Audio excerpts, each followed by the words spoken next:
ఏమన్నా బలంగా ఏమన్నా సూచనలు వచ్చాయా? ఏదైనా పదవి ఆశ పెట్టారా? లేదంటే టికెట్ ఇస్తామని మళ్ళీ ఇది చేసి మళ్ళీ ఇప్పుడు ఏదో నచ్చజెప్పే ప్రయత్నం చేస్తున్నారా? చెప్పండి. నమస్కారం సార్, నా పేరు మేకల రామకృష్ణ యాదవ్, 31 డివిజన్, గణేష్ నగర్, వల్లభ్ నగర్, హనుమాన్పుర.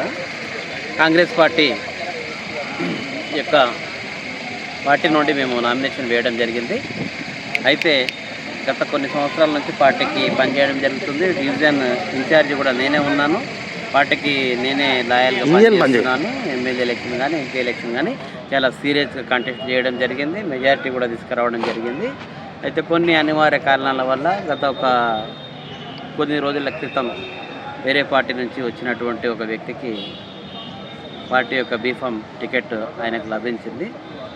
దానికి ఎమ్మెల్యే గారి విజ్ఞప్తి మేరకు మీరు నామినేషన్ విత్డ్రా చేసుకోవాలి అనేటటువంటి సూచన మేరకు మేము ఆయన సూచనలకు అనుగుణంగా నామినేషన్ విత్డ్రా చేసుకుంటున్నాము.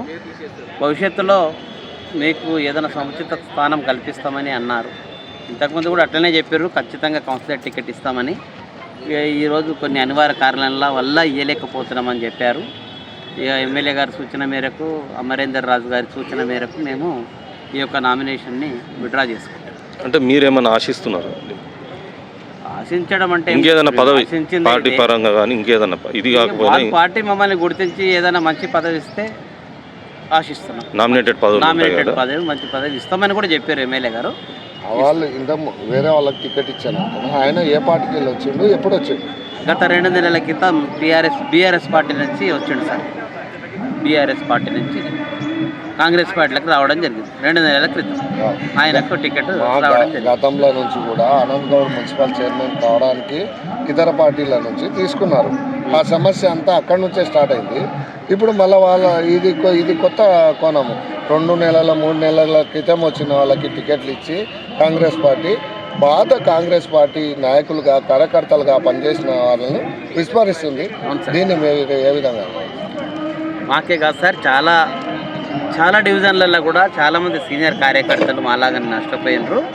దయచేసి పార్టీ నాయకులు, ఎమ్మెల్యే గారు కానీ, అమరేందర్ రాజు గారు కానీ, వినోద్ కుమార్ గారు కానీ, సీనియర్ నాయకులు, సీనియర్ కార్యకర్తలు దయచేసి పట్టించుకొని వారికి న్యాయం చేస్తే భవిష్యత్తులో పార్టీకి నష్టం జరగకుండా ఉంటుంది. ఇలాగనే వదిలేసుకుంటూ పోతే పార్టీకి తీవ్ర నష్టం జరిగే అవకాశం ఉంటుంది సార్. ఇప్పుడు ఎందుకనంటే ఇప్పుడు ఈ ఎలక్షన్లు అయిపోతే మళ్ళీ 5 ఏళ్ళకి కానీ మళ్ళీ ఎలక్షన్లు రావు. మరి అప్పటి వరకు ఏంది మీ పరిస్థితి? సీనియర్ కార్యకర్తలు కానీ సీనియర్ నాయకుల పరిస్థితి ఏంది? వాళ్ళు చెప్తున్నారు సార్, మీకు కొన్ని అకామిడేషన్ చేస్తాము, నామినేటెడ్ పదవులు ఖచ్చితంగా చేస్తాము అని ప్రతి ఒక్కరికి చెప్తున్నారు. మరి ఏ విధంగా వాళ్ళు అకామిడేషన్ చేస్తారు, ఏం చేస్తారు అనేది వేచి ఉండాల్సిందే సార్.